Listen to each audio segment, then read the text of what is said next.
Farmers are being hurt badly by, they have very good workers. They've worked for them for 20 years. They're not citizens, but they've turned out to be, great. And we're going to have to do something about that. We can't take farmers and take all their people and send them back because they don't have maybe what they're supposed to have, maybe not. And you know what's going to happen and what is happening? They get rid of some of the people because, you go into a farm and you look and people they've been there for 20, 25 years and they've worked great and the owner of the farm loves them and everything else. And then you're supposed to throw them out. And you know what happens? They end up hiring the people, the criminals that have come in, the murderers from prisons and everything else. So we're going to have an order on that pretty soon, I think. We can't do that to our farmers and leisure too, hotels. We're going to have to use a lot of common sense on that.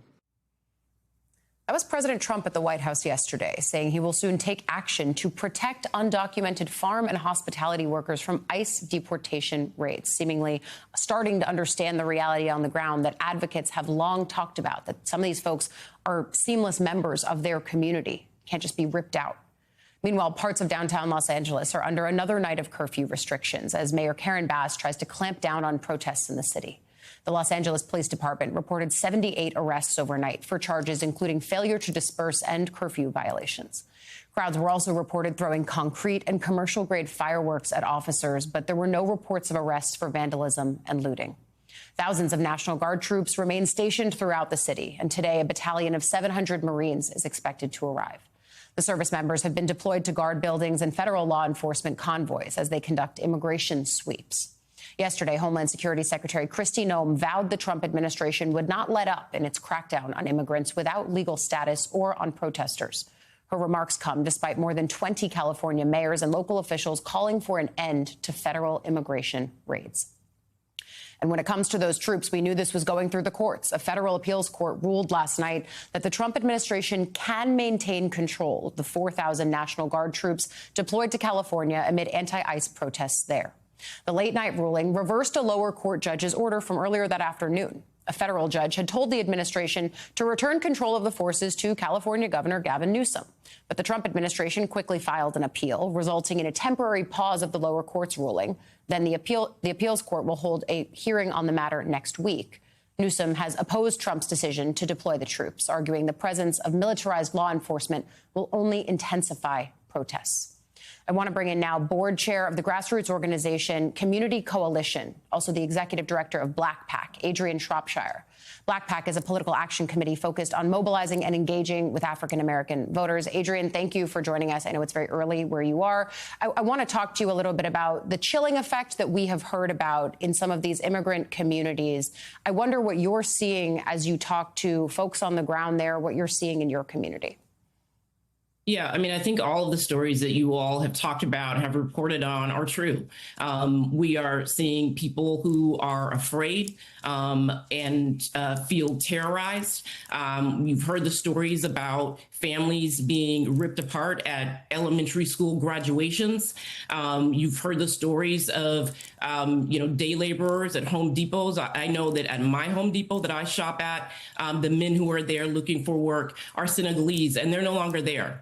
I don't know where they are, but they are no longer there.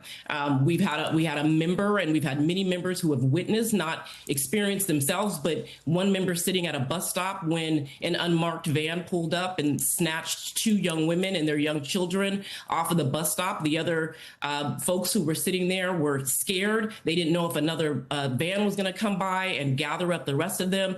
So there really is just terror throughout the community. People are afraid, and it is both those folks that are directly impacted, those folks who feel like they can't leave their homes, who are calling their priests and asking if they think it's safe for them to come to church, children who don't want to go to school, who are begging their parents not to leave the house. It feels like we are a city that is occupied and under assault by our own government.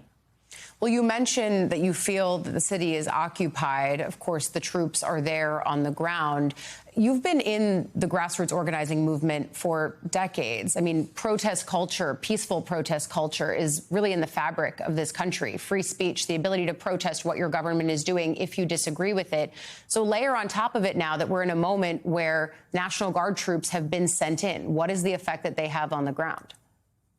Yeah, I mean, I think that I was organizing in Los Angeles after the 1992 uprising. And I can tell you that what we experienced then is light years away from where we are now. I have been downtown multiple times over the last few days. The protests that I have seen have been peaceful. We've seen prayer vigils led by clergy. I've seen, protests walk past me because they're going in all different directions with young people waving flags and chanting, and they're peaceful. I think that when we have the National Guard federalized and in our city, it is clearly a provocation. It is an effort to incite the people of Los Angeles. But it is true that Angelenos are not only fearless, but they're really clear about the values of the city. And people are out there in the street because they want to uphold those values. They care about their neighbors. They do not want to see their neighbors disappeared and kidnapped. And they don't want to feel like they are under siege, and they want to send a message that it is not okay, that the raids need to end, and that the military forces in our city need to leave. Yeah, and I think that for those who might be thinking about protesting this weekend, it comes against a backdrop where we just saw yesterday, and we're going to dig into this story a little bit later in the show, but Senator Alex Padilla, the senior senator from California, going into a meeting with the head of the Department of Homeland Security, Kristi Noem, trying to ask her a question and being pretty forcibly removed from that room. He was handcuffed, detained, not arrested, but still, what kind of an impact do those images have on folks who might be thinking about protesting this weekend? Because there were protests planned far before what we saw play out on the ground in LA. Yeah, I think people are pretty determined to exercise their constitutionally protected right. And I don't think that that's going to deter them. What we saw with Senator Padilla yesterday was completely outrageous. For a sitting U.S. senator to be treated in such a manner, to be taken down to the ground and handcuffed is completely outrageous. And we also know that our organizations, the institutions that represent immigrant communities, that provide services to immigrant communities, are also under attack. We've seen Chirla here in Los Angeles receive a letter from Josh Hawley accusing them of and mischaracterizing the work that they have done for decades to support and help immigrants in the city, completely mischaracterizing them and being accused of all kinds of outrageous things. So, we see these kinds of attacks, were the direct attacks both on our elected officials, on our organizations. But I think that people are determined to say that this is not the version of America that we want to see, that this is some characterization, some fantasy that lives inside of this administration about what this nation is and what this city is. And I think that people are saying no, and they're going to push back and say, we don't want that. We will not live in that version of America. And for Angelenos, again, fearless people, and will defend the city and defend the values of the city. And I think we're going to see that this weekend. And hopefully what that says to the Trump administration is that they need to stop the raids and they need to pull back the military presence in the city. Adrienne Shropshire, thank you for joining us. Thank you for bringing us the perspective from the ground. You have such a rare view of what's going on there. Thank you, Ali.